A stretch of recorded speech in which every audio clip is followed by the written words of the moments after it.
Hi, everyone. So I feel like I have a couple of things that I would like to say, and I think that video is probably the best thing because right now it's a little bit hard to put into words how I feel. I have received so many text messages and calls and just really kind moments of people asking me how I've been doing, and I'm sorry if I haven't texted back.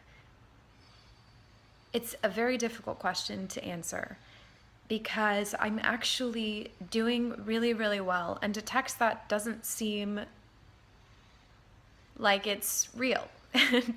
um, so, as most of you know, my mom was diagnosed with stage 4 cancer, terminal cancer, which was about a month ago.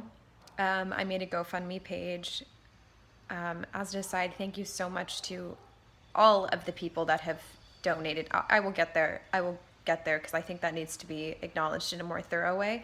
But this past month, just to be brief, my mother was diagnosed with stage 4 terminal cancer. I think I just said that, and I decided that I had a choice. I could make it this large, scary story. I could look at facts, which are not good, that, there's only 40 people in the world who have ever had this, and even with chemotherapy, none of them survived.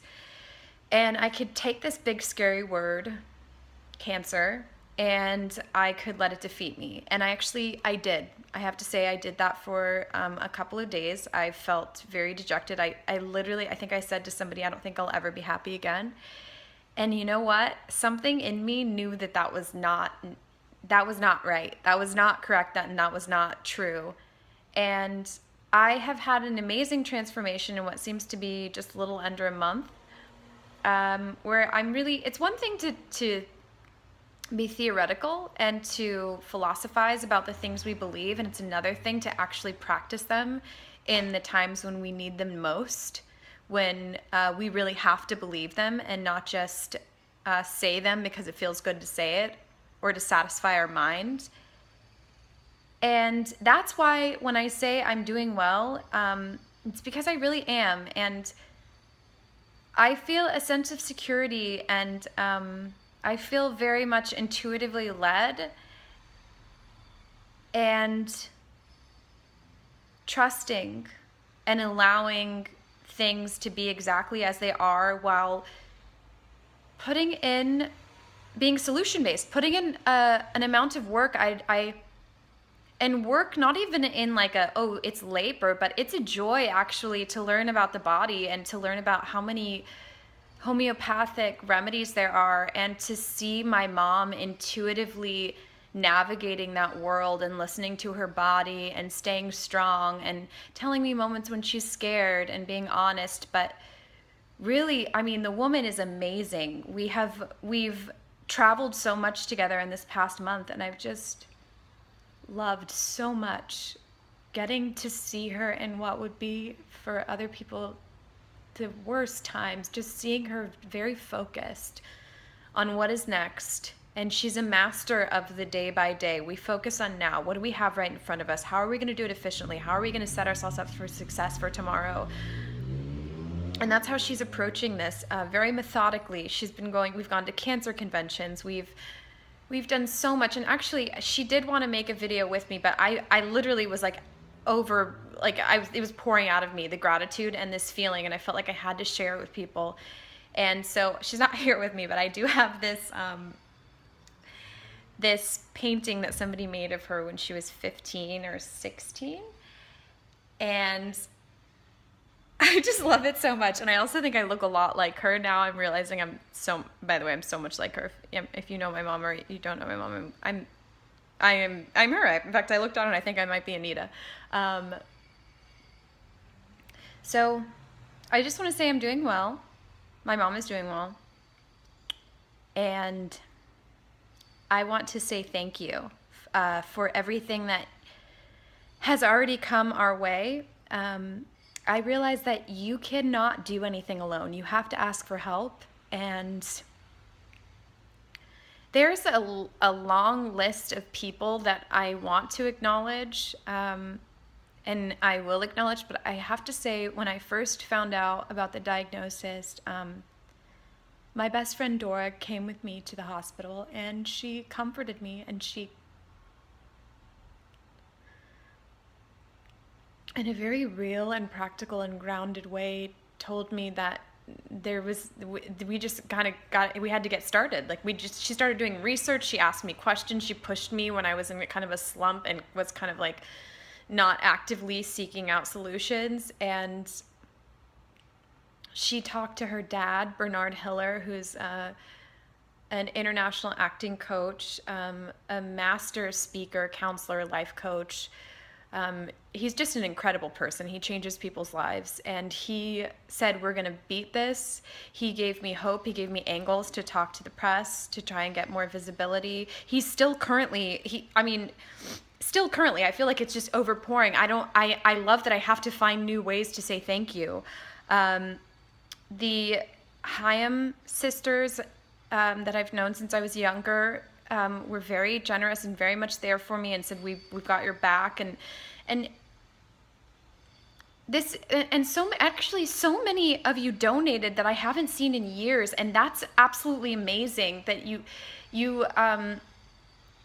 I don't know, there's so many names. I'm going to have to acknowledge every person. I should go down the list because even the amount doesn't matter. Even the people that shared it on their page. I mean,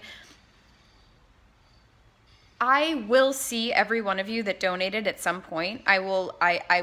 And if you haven't felt acknowledged in the best way possible, I just want you to know that I feel so grateful for you.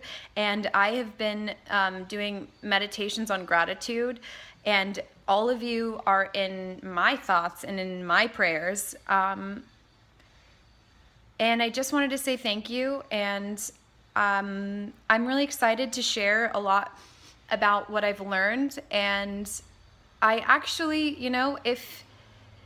I know everybody's asking me if we need help, but, and we need more visibility, and we need to, we have a couple of solutions. We're trying to make it to MD Anderson. It's $21,000 to get a second opinion from him. And most of the time with the second opinions, it requires, the patient to have a detailed understanding of what their diagnosis is. So my mom's diagnosis is rare because they've taken out the major tumors, but now it's kind of permeated all over her body in smaller ways that they can't necessarily see. But she is so in tune with herself and so smart that she has gotten all these different tests done. She's going to look at this, I think it's called stains. She's going to access those so that when she goes to MD Anderson, she knows exactly what's going on in a very specific way. So we're ready for that.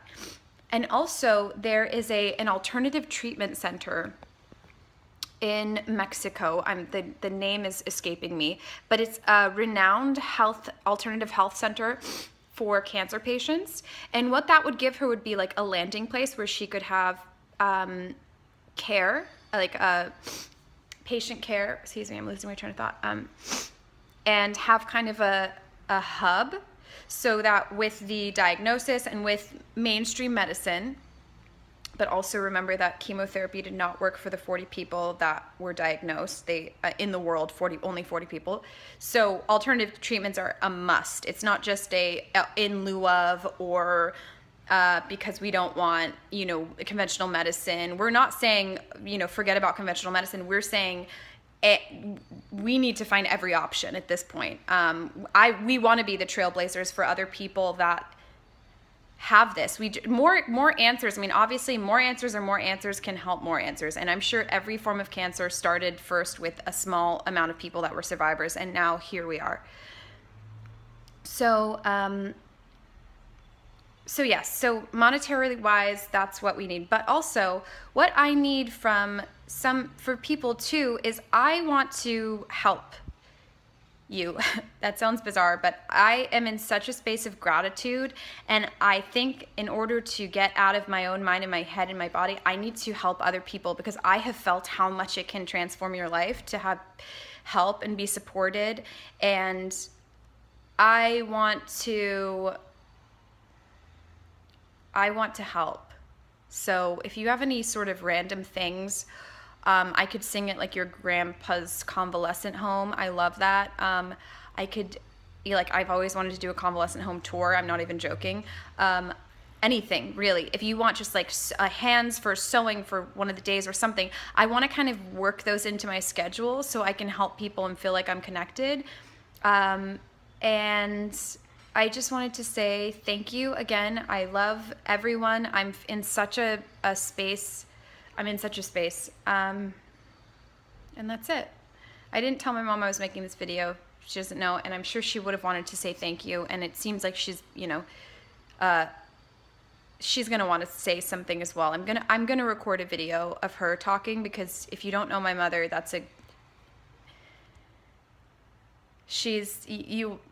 I'm just gonna record a video with her as well. But this is just for starters. All right.